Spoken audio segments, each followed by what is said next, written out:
Eu quero convidar você a abrir sua Bíblia, por favor.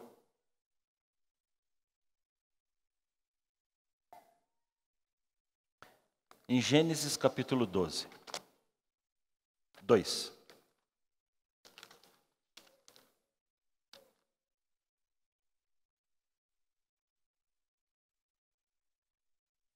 Estão pedindo para o proprietário do Honda Fit, ATI 4880, comparecer ao estacionamento, por favor. Gênesis capítulo 2,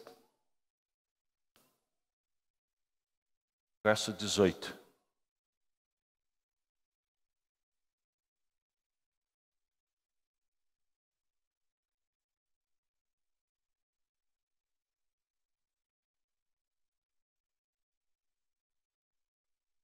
Disse mais o Senhor Deus: não é bom que o homem esteja só. Far-lhe-ei uma auxiliadora que lhe seja idônea.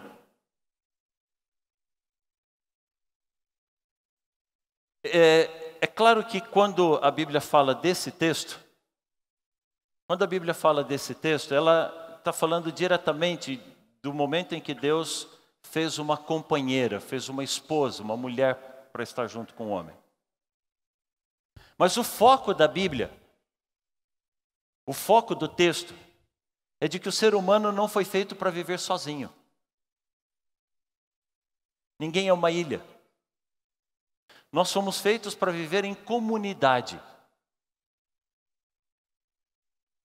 A palavra comunidade, ela vem do latim communitas, que fala sobre comunidade, sobre companheirismo. E essa palavra vem de outra expressão latim, communis, que normalmente nós traduzimos como comum, como geral. Essa expressão comum não é comum no sentido de genérico, de simples. É comum no sentido de coletivo, geral. Aquilo que é comum a um grupo de pessoas. Por exemplo, eu posso falar do mercado comum europeu, do mercado comum sul-americano. Essa expressão comum é o que um grupo de pessoas tem em comum. Essa é a ideia de comunidade. A questão é que hoje nós falamos muito em comunidade. Nós temos comunidades de todas as maneiras. Temos comunidades que são locais. Por exemplo, a escola, a família, a igreja, comunidade religiosa. Temos comunidades que são virtuais. E as nossas redes sociais estão cheias dessas comunidades virtuais. Mas nós falamos muito em comunidade e acabamos vivendo pouco o princípio dela.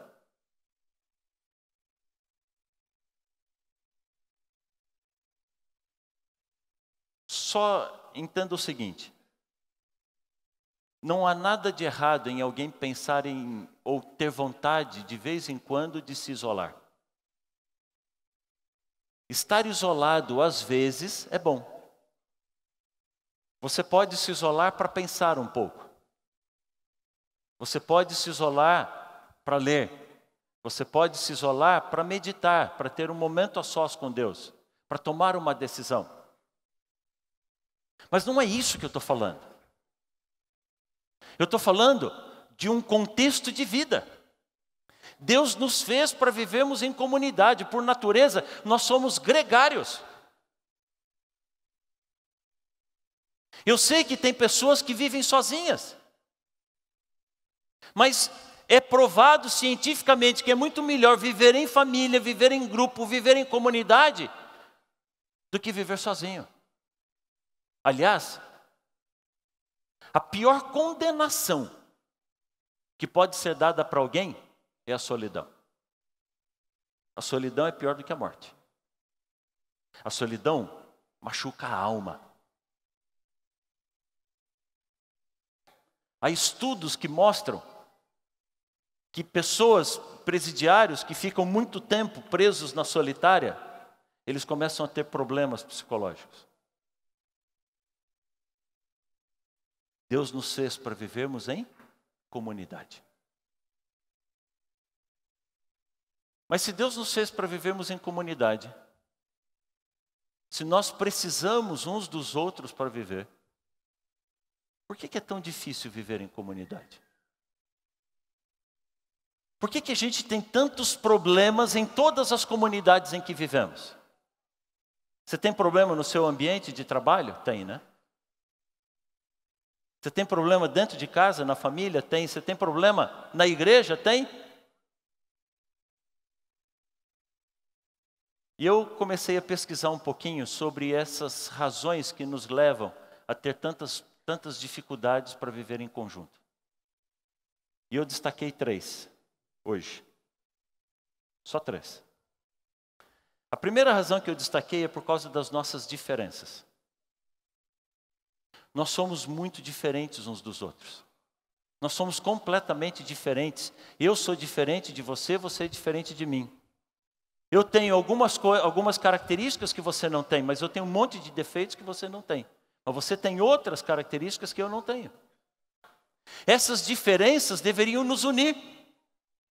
Mas as diferenças que deveriam nos unir, ao invés disso, elas nos separam. E eu entendo que elas nos separam porque a gente tem dificuldade para aceitar o novo. Aquilo que é diferente assusta. Olha esse vídeo.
Esse curta-metragem não é novo, pelo contrário, ele é bem antigo, acho que a maioria de vocês já assistiu ele.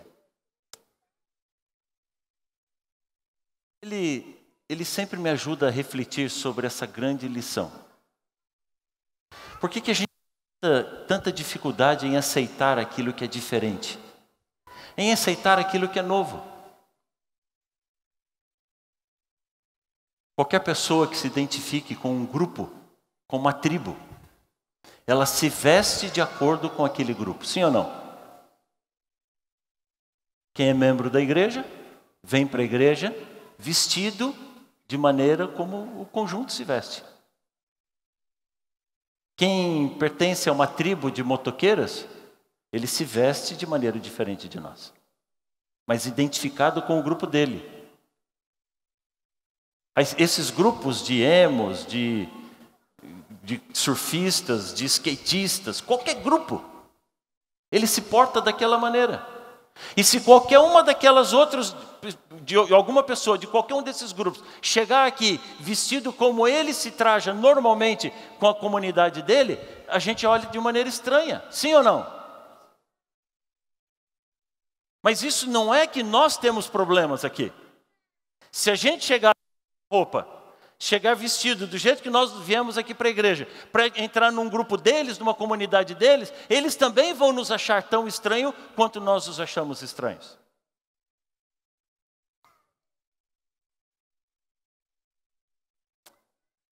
O fato é que, nas nossas diferenças, nós precisamos aprender a nos abraçar. Deus nos fez diferentes uns dos outros. Nós somos diferentes, nós pensamos de maneira diferente. Nós decidimos por coisas diferentes. Nós agimos de maneira diferente, nós investimos, nós comemos. Tudo que nós somos é diferente do que os outros são. E nós não podemos usar isso para nos separar. Até porque, apesar de sermos todos diferentes aqui, nós temos muito em comum. E se começarmos a avaliar o que temos em comum, com certeza vamos ter muito mais coisas em comum do que diferentes. Certo ou errado? Nós amamos e servimos ao mesmo Deus. Sim ou não? Nós lutamos pelas mesmas causas. Sim ou não? Nós sonhamos com o mesmo céu. Todos nós queremos ir para o mesmo céu. Então, amigos, eu preciso dizer isso para você. Talvez você consiga muita coisa sozinho. Mas juntos, nós somos muito mais fortes. Além das nossas diferenças, a segunda coisa que eu entendo que dificulta muito a nossa vida em comunidade é a competitividade. A vida é uma competição. Você se candidata a uma vaga de trabalho, tem 3 vagas abertas na empresa e 150 candidatos. Você vai prestar vestibular para uma faculdade, tem 150 vagas e 9.000 candidatos para medicina na federal esse ano. Você assiste um campeonato ou vai participar de uma corrida, tem 25 corredores, 25 pilotos, um só é campeão. Desde pequeno nós aprendemos a competir uns com os outros.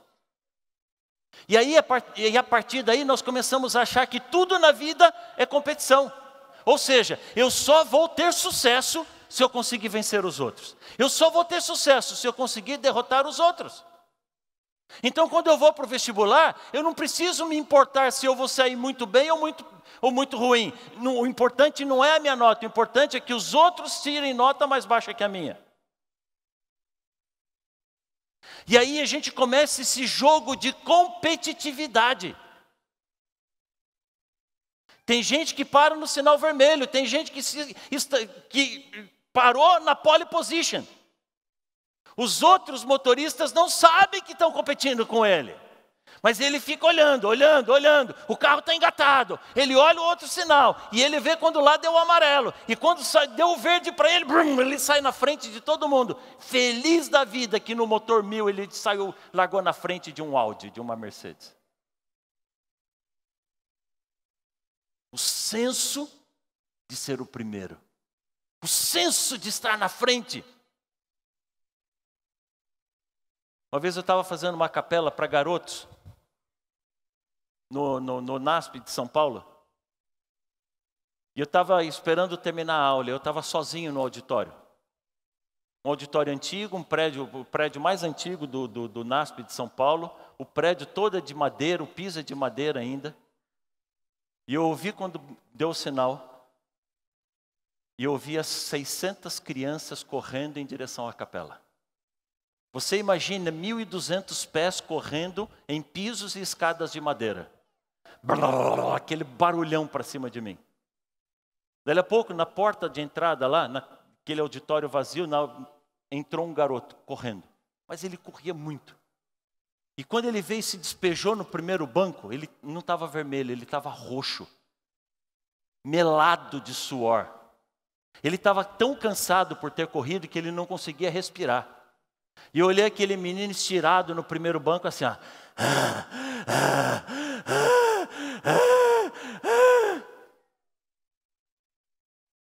E eu olhei para ele e disse assim, filho, você correu, hein?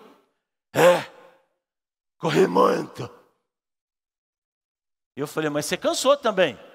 Eu estou morto de cansaço. Mas eu cheguei em primeiro.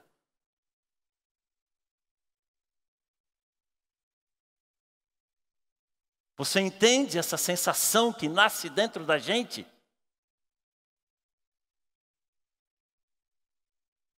E quando eu começo a olhar para as pessoas ao meu redor, e ao invés de enxergá-las como companheiros, eu passo a enxergá-las como competidores,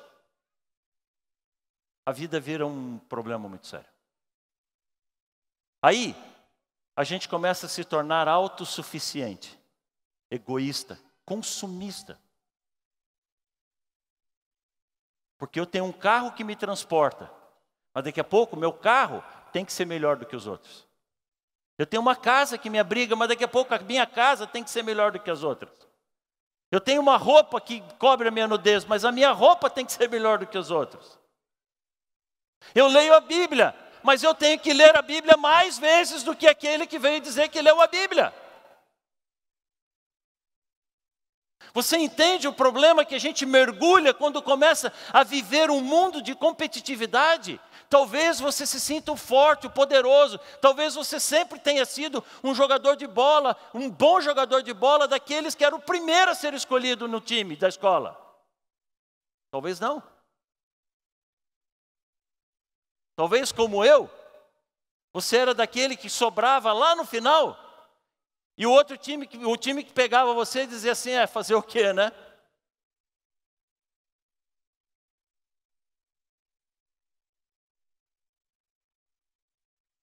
Filho, é muito provável de que você já conseguiu muitas coisas sozinhos, mas eu preciso dizer isso para você. Juntos somos mais fortes. Além das nossas diferenças, além dessa competitividade que nos leva à individualidade, o terceiro fator que eu destaquei aqui hoje para nós é a tecnologia. A tecnologia, ela corrói nosso senso de comunidade. E é interessante, é um paradoxo, porque a tecnologia deveria nos unir. Mas ao contrário disso, exatamente ao contrário, ela nos isola. Eu não sei quantos de vocês aqui experimentaram o que era a vida sem telefone. Não estou falando de celular, sem telefone.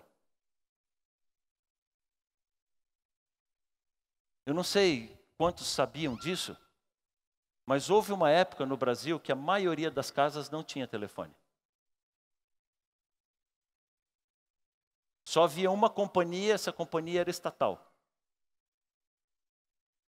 E você não podia adquirir telefone na hora que você precisava, ou na hora que você queria. Você tinha que esperar abrir um plano de expansão. Alguém lembra disso? A molecada não sabe o que é isso. O plano de expansão, às vezes, levava 10 anos. 12, 15 anos para aparecer um plano de expansão. E quando aparecia esse plano, não tinha linha disponível para todo mundo que precisava de linha. Então as pessoas iam para a fila para conseguir uma linha de telefone. E para ter certeza que iam conseguir a linha, para ter certeza de que quando ele chegasse a vez dele de ser atendido, ainda ia ter linha disponível, eles iam uma semana antes para a fila. Você imagina o que é ficar uma semana na calçada,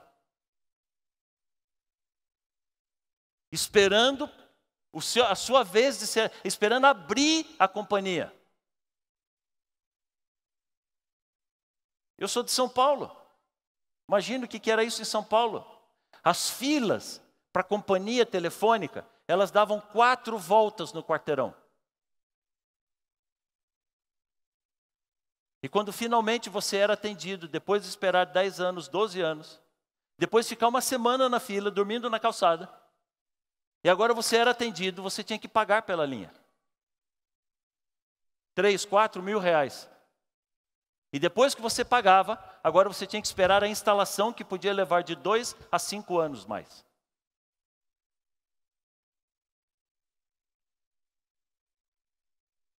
Caso alguém não se lembrava, pelo menos em São Paulo era assim, eu não sei se aqui no Paraná era mais fácil do que isso.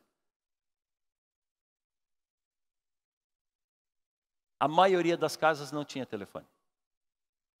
Foi aí que inventaram o telefone molecular. Não é o celular, era o molecular.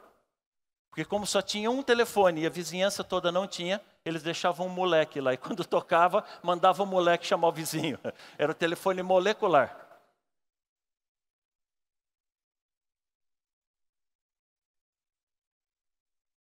Você consegue lembrar como era a vida sem telefone? Quando o filho saía de casa, os pais não faziam ideia de onde é que ele estava até a hora que ele aparecia de volta. Não tinha esse monitoramento instantâneo e quase descontrolado que algumas mães têm. O marido, quando viajava, ele viajava. E se ele passasse uma semana viajando, era uma semana que ele não tinha notícia da família, a família não tinha notícia dele. A gente não lembra mais como é que era isso, né? A gente ouve falar de histórias de pastores que montavam no lombo do cavalo e passavam 6 meses, 8 meses, 1 ano, viajando para visitar todas as igrejas do distrito dele. Nesse tempo, a mulher que estava grávida dava à luz e ele só ia conhecer o filho 1 ano depois. Acontecia do filho morrer e a mulher enterrava o filho sozinha. E ele só descobria isso 6, 8 meses depois, quando voltava para casa. É bom ter tecnologia. É bom poder falar com a minha família. É bom poder ter contato com a minha esposa, com a minha mãe. As primeiras vezes que a gente começou a ter acesso ao telefone, isso era maravilhoso. Não era maravilhoso? Poder ligar para filho, para neto. Essa tecnologia, ela tem que nos ajudar. Há pessoas que não podem vir para a igreja por problemas físicos, por problemas de viagem, e que podem nos acompanhar e assistir o nosso culto. Eu não sei onde é que você está, mas é a tecnologia que nos aproxima a ponto de você poder assistir o culto aqui agora. A minha sogra, hoje viúva, mora sozinha em Tatuí. Quantas vezes eu passo 1 hora, 1h30 conversando com ela. Ela faz culto com a gente. Skype, FaceTime.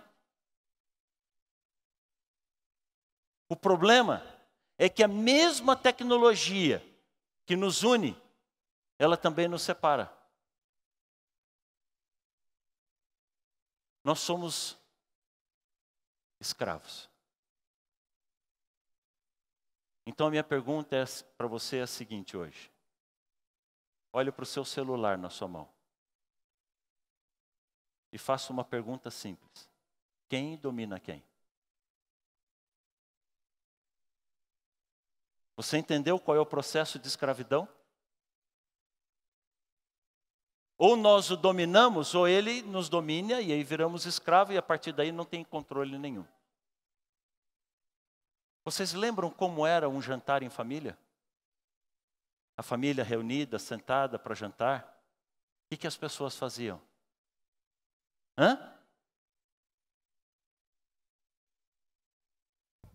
Até hoje, o jantar em família deveria ser um momento de comunidade.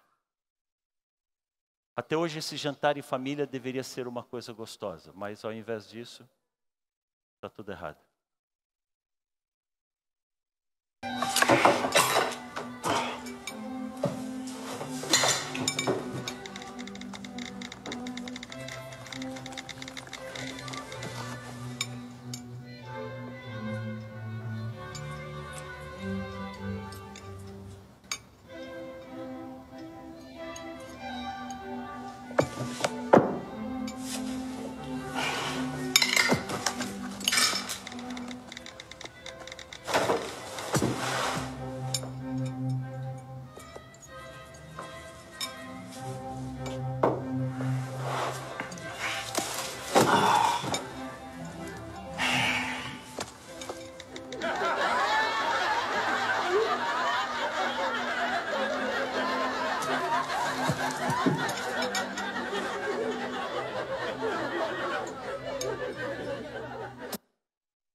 Ninguém fala. Ninguém conversa. Hoje nós somos um mundo de pessoas juntas, mas isoladas. Nós somos uma multidão de pessoas solitárias. Me chama a atenção de que nós conseguimos estar conectados com o mundo todo e completamente isolados uns dos outros. Ignoramos por completo as pessoas ao nosso redor. Nós reclamamos dos filhos quando estão sentados à mesa, em casa, no restaurante, quando são com os nossos amigos, e que eles, ao invés de interagir com nossos amigos, com a família, eles ficam lá. Só que quando a gente está com ele, a gente faz a mesma coisa. Sabe qual é a realidade? É como se só existisse um mundo distante e ninguém mais estivesse ao meu redor. É como se as pessoas ao meu redor desaparecessem. Imagine, ninguém mais. Tudo invisível aí perto de você.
Eu gostei muito desse vídeo. Não vai dar, não, pula esse daqui, não vai dar tempo de passar ele.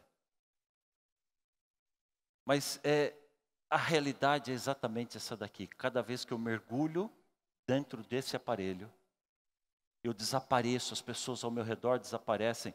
E esse outro vídeo que eu cortei, que não vai dar tempo de passar, ele diz assim, não é possível que a gente viva essa geração que convive com celulares inteligentes e que deixam as pessoas burras. Quanto mais inteligente fica o aparelho, mais burro ficam as pessoas.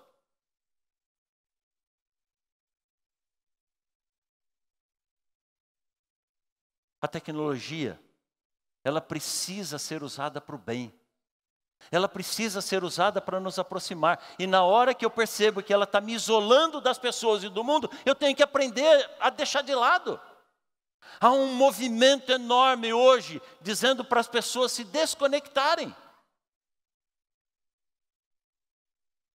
Porque eu sei o que está acontecendo em Chapecó, mas eu não sei o que está acontecendo aqui do meu lado. Tem gente morrendo do meu lado. E eu não estou sabendo. Em 2001 circulou uma notícia pela internet. E circulou por jornais sérios. E eu não sei até onde essa notícia é verdadeira ou não. Mas numa editora em Nova York, um homem foi encontrado morto depois de permanecer 5 dias morto ali. Há jornais que dizem que isso foi verdade, há sites que dizem que isso é uma lenda urbana. Era um editor que trabalhava ali e que no final de semana, no sábado, na hora da faxina, o funcionário viu ele ali, cutucou e descobriu que ele estava morto. E quando veio a imprensa, quando veio a polícia, perguntaram para os colegas, escuta, como que ninguém viu esse homem morto? Ele sempre trabalhou quieto. Ele era sempre o primeiro a chegar e o último a sair. Então a pergunta é simples. Experimenta dar um cutucão nas pessoas ao seu redor. Veja se elas ainda estão aí, veja se elas estão vivas. Veja se alguém está precisando de alguma coisa, um sorriso, um abraço, que diferença isso faz na vida das pessoas. Por isso Deus disse aqui em Gênesis 2:18, não é bom que o homem esteja só.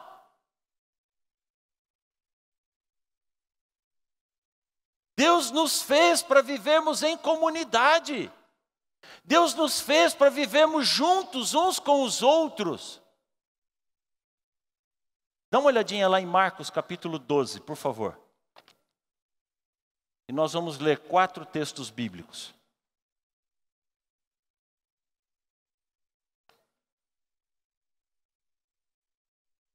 Marcos capítulo 12.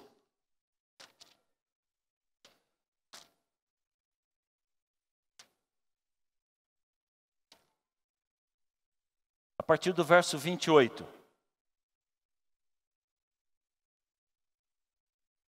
Marcos 12, 28. Chegando um dos escribas, tendo ouvido a discussão entre eles, vendo como Jesus lhes houvera respondido bem, perguntou, qual é o principal de todos os mandamentos? Verso 29, então Jesus respondeu, o principal é, ouve, ó Israel, o Senhor nosso Deus é o único Senhor. Amarás, pois, o Senhor teu Deus de todo o teu coração, de toda a tua alma, de todo o teu entendimento e de toda a tua força. O segundo é, amarás o teu próximo como a ti mesmo. Não há outro mandamento maior do que esses.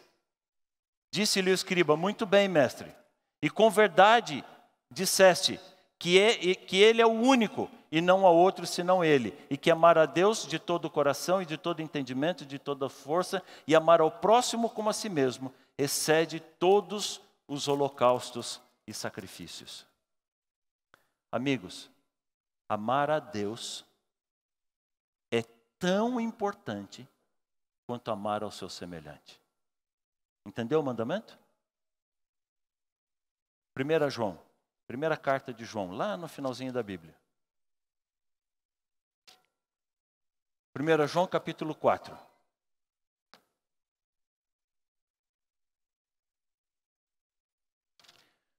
O verso 8 a gente conhece bem, né? 1 João 4, 8.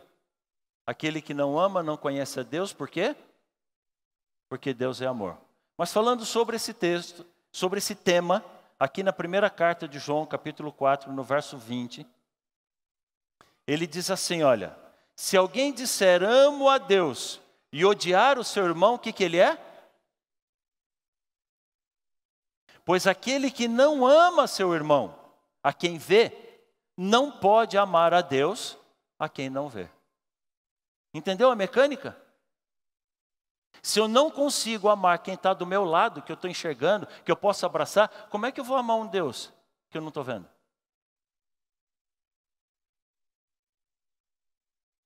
Mateus capítulo 6.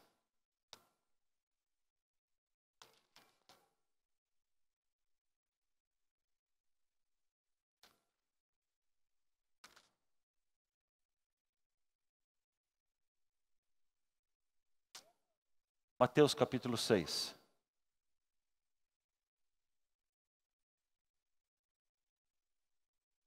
A partir do verso 9, nós temos a oração mais conhecida de todas elas. Como chama essa oração? Oração do? A gente sabe de cor, sabe ou não sabe? Sabe de cor. Mas o verso 12 diz assim: Senhor, perdoa-nos as nossas dívidas. Algumas versões dizem as nossas iniquidades, os nossos pecados, assim como nós perdoamos.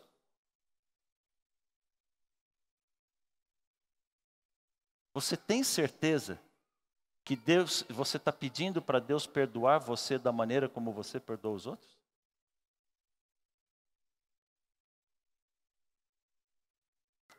Deixa eu dizer uma coisa para vocês, amigos.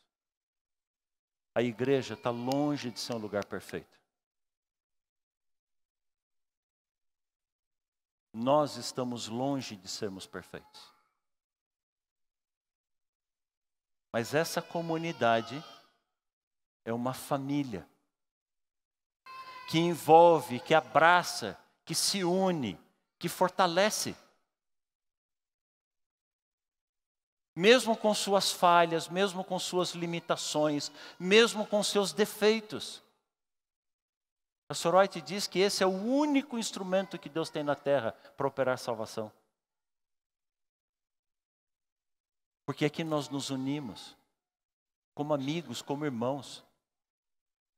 Lá fora você está sozinho. Você fala em Deus, as pessoas riem de você. Você fala da vida eterna, as pessoas não acreditam em você. Você perde o emprego, perde uma matéria na faculdade por causa do sábado, as pessoas chamam você de boba. Aqui nós nos abraçamos, aqui nós nos confraternizamos, aqui nós cremos nas mesmas coisas. Nós nos fortalecemos e saímos daqui fortalecidos para enfrentar mais uma semana de batalha. Atos capítulo 4, por favor.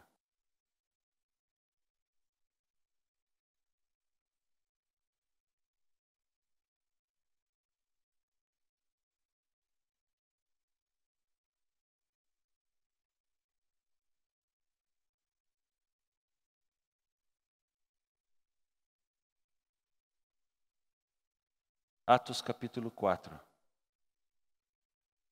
Falando sobre a igreja, verso 32.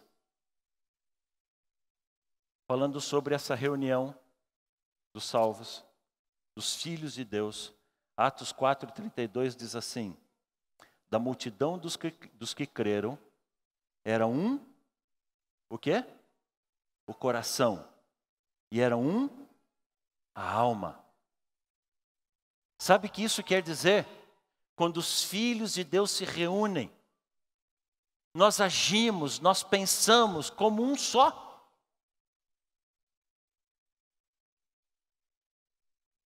Eu sei que você consegue viver sozinho, mas eu preciso dizer isso para você, filho. Juntos, nós somos muito mais fortes.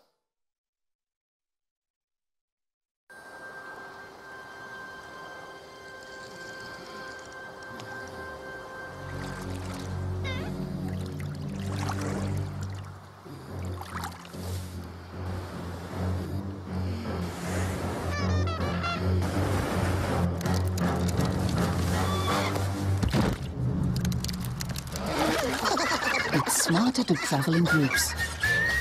Take the bus. The lane.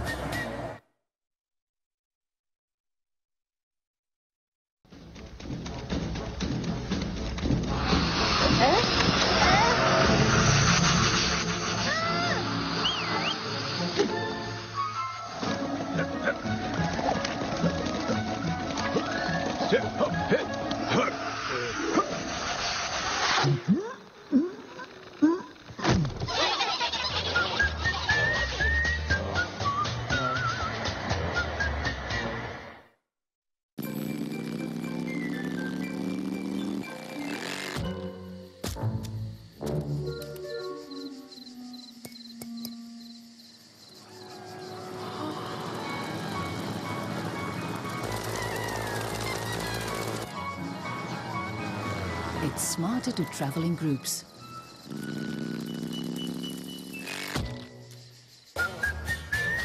Take the bus. The lane.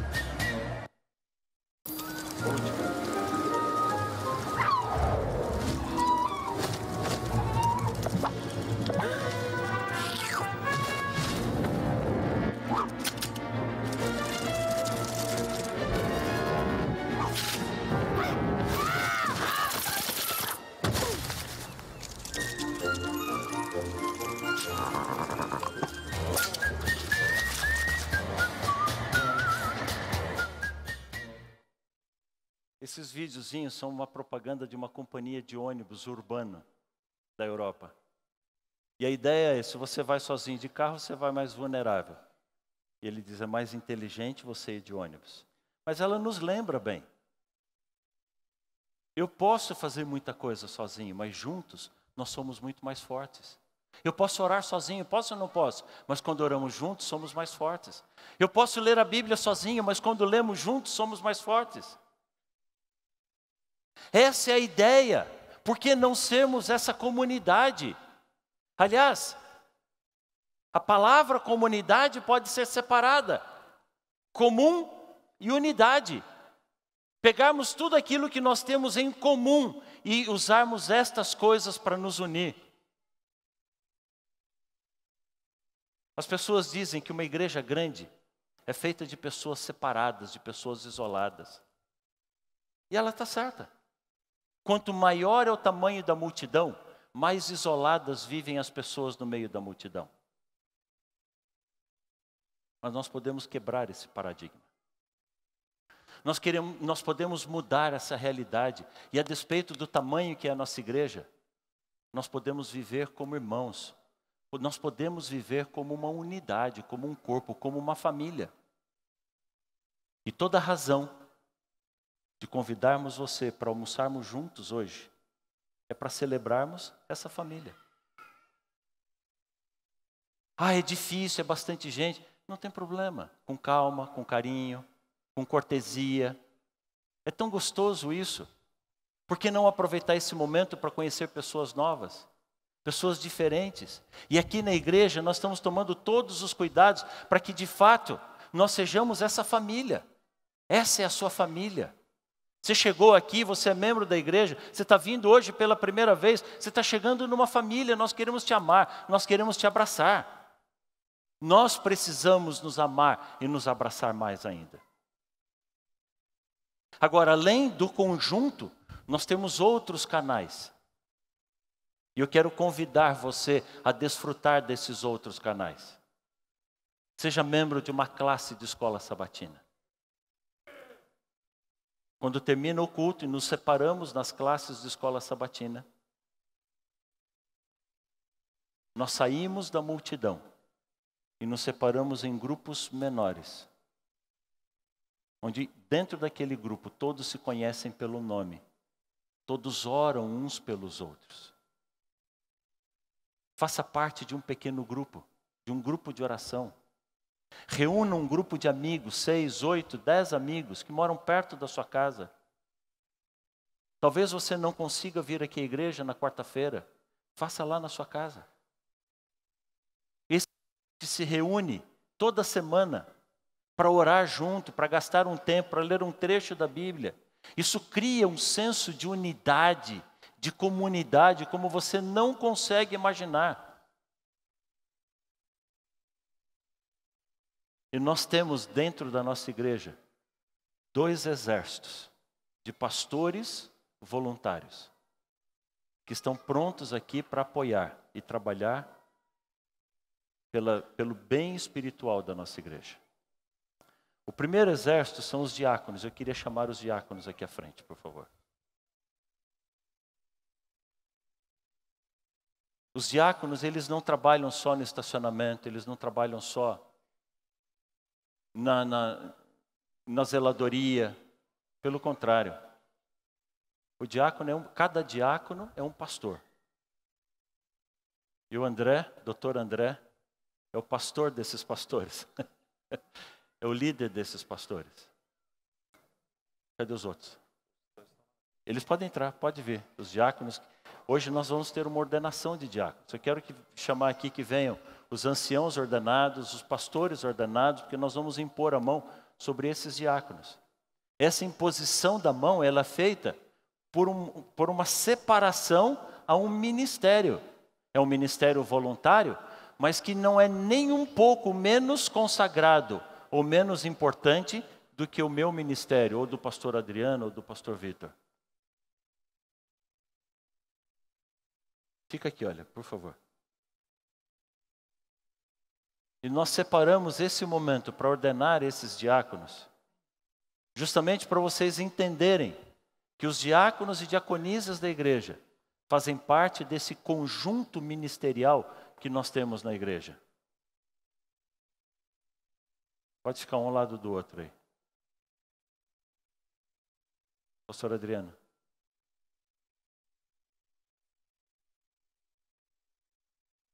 Inclusive na Bíblia nós temos essa instituição.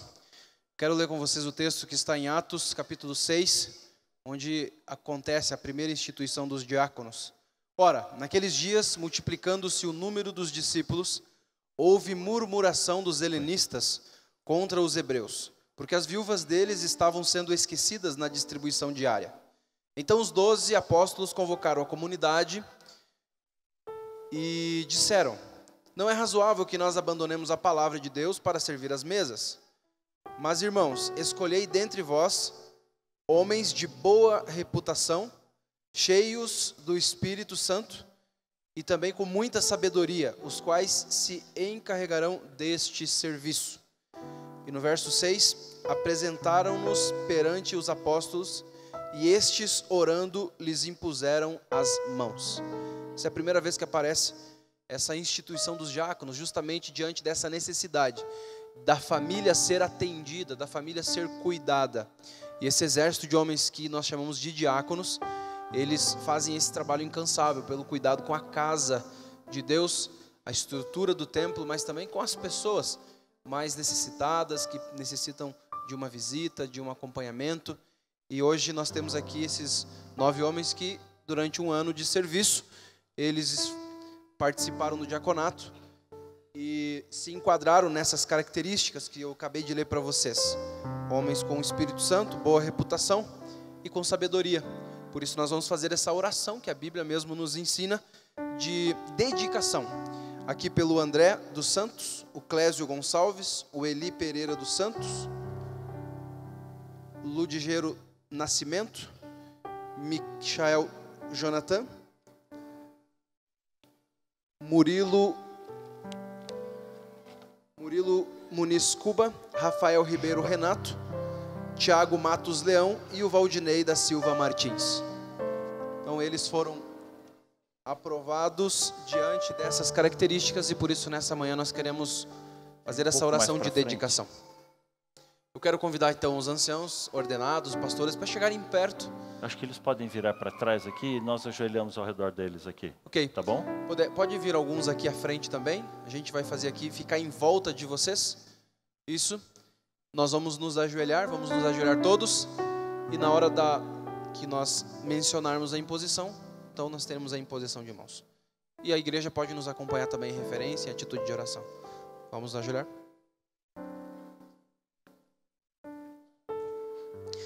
Santo e poderoso Deus, nós te louvamos porque o Senhor levantou essa igreja para ser uma comunidade, para termos tudo em comum, Senhor Deus, para sermos uma família.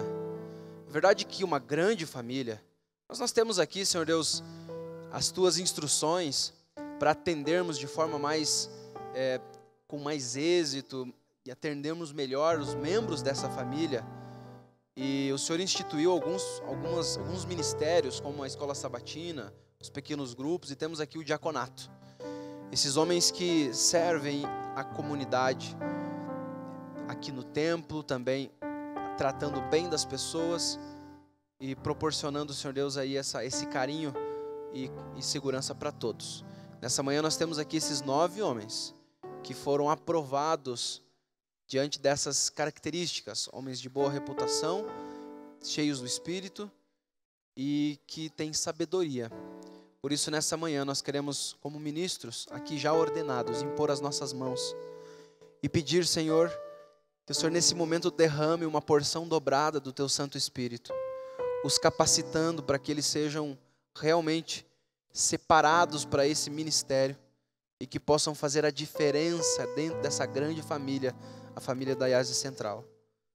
Senhor, toma a vida deles nas Tuas mãos e que eles sejam para sempre esses homens de boa reputação, homens também cheios do Espírito Santo, e com isso, Senhor Deus, não há nada que impeça, não há nada que possa derrubá-los. E também, Senhor Deus, homens com sabedoria, com tato, que saibam lidar com as pessoas. Que o Senhor, nesse momento, dê para eles, Senhor Deus, essa capa, essa couraça, Senhor Deus, e principalmente a unção do Espírito Santo. Por isso que impomos as mãos sobre eles, em nome de Jesus. Amém, Pai.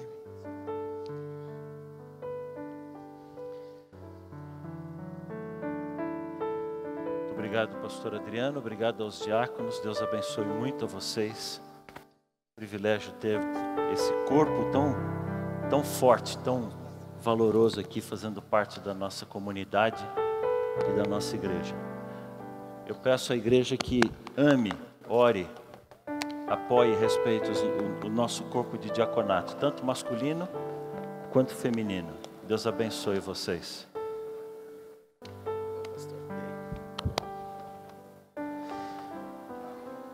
Eu vou pedir que os anciãos fiquem aqui ainda. Os outros anciãos, mesmo aqueles que não são ordenados, os novos que acabaram de ser eleitos, eu peço que venham aqui à frente também. Eu preciso dizer um pouquinho para você sobre o ministério do nosso ancianato. Nós somos uma igreja grande. Eu amo estar com as pessoas. É minha vida. Mas você me imagine sentado numa sala e essas 2.500 pessoas que congregam na nossa igreja em fila, esperando ser atendido um a um. Você sabe que isso não é uma realidade. E o que nós estamos fazendo é entendendo o chamado que Deus fez aos nossos anciãos, a ordenação sobre eles, esse chamado pastoral, e estamos repartindo esse cuidado da igreja. Cada ancião da igreja é o seu primeiro pastor, é o seu primeiro líder espiritual. É muito importante que cada ancião escolha a sua comunidade. É muito importante que cada membro, cada família da igreja saiba quem é o seu primeiro líder espiritual. Ele vai estar à sua disposição, ele vai orar com você, de vez em quando vocês vão fazer um pôr do sol juntos. Então eu quero pedir por vocês, vamos abraçar esse corpo de pastores que temos.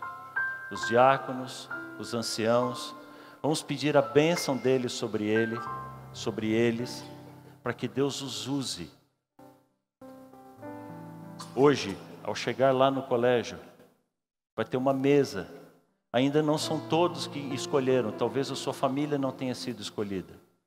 Mas passe ali na mesa e pergunte, quem é o meu ancião? Quem é o líder espiritual da minha comunidade? Nós estamos dividindo a igreja em comunidades, em igrejas pequenas, para que você tenha tudo de bom dessa igreja grande, mas você também tenha tudo de bom dessas comunidades onde todas as pessoas se conhecem pelo nome. Eu louvo a Deus pelo chamado que Ele nos fez. Eu louvo a Deus por essa família que Ele nos dá. Essa família não é perfeita, mas nós nos amamos como famílias. Pode ser que eu magoei você em algum momento. Venha falar comigo. Eu estou pronto para te abraçar, para orar com você, para chorar com você, para pedir perdão. Se você magoou alguém, ou se há alguém que magoou, converse com a pessoa. A família se ama. A gente de vez em quando se desentende, marido e mulher, pais e filhos, mas a gente sabe buscar, sabe conversar. E continuamos nos amando e crescendo como família. Atos capítulo 4, verso 32, o último texto que lemos. Na comunidade daqueles que creram, uma era a alma, era a mente, e um era o coração. que Deus possa nos unir cada vez mais como família. Que Deus possa nos unir cada vez mais como irmãos. E unidos uns aos outros, possamos caminhar rumo às mansões celestiais. Deus abençoe você. Nós vamos orar agora. Logo depois da oração, nós vamos para a escola sabatina. Não tem problema, o almoço está pronto. A hora que terminar a sua classe de escola sabatina, você vai para lá e o almoço está lá pronto, esperando por você. Eu já vou estar lá no CCA, te esperando para te receber. Oi? Eu vou estar lá te esperando para te receber com os braços abertos. Feche os seus olhos, vamos orar ao Senhor. Senhor Deus, obrigado por essa família, Senhor. Obrigado pelo chamado que o Senhor fez a cada um de nós. Ninguém, absolutamente ninguém, está aqui por acaso. Nós somos chamados por Ti, Senhor. Como é gostoso fazer parte do Teu povo. Como é gostoso sentir a Tua mão repousando sobre nós. O Senhor sabe das batalhas, das lutas que enfrentamos, mas o Senhor sabe quando nós nos encontramos, o quanto saímos fortalecidos daqui. Senhor, permita que esse ambiente seja tão amoroso, tão familiar, tão aconchegante, que qualquer pessoa que passe por aqui não consiga mais viver longe do Teu povo.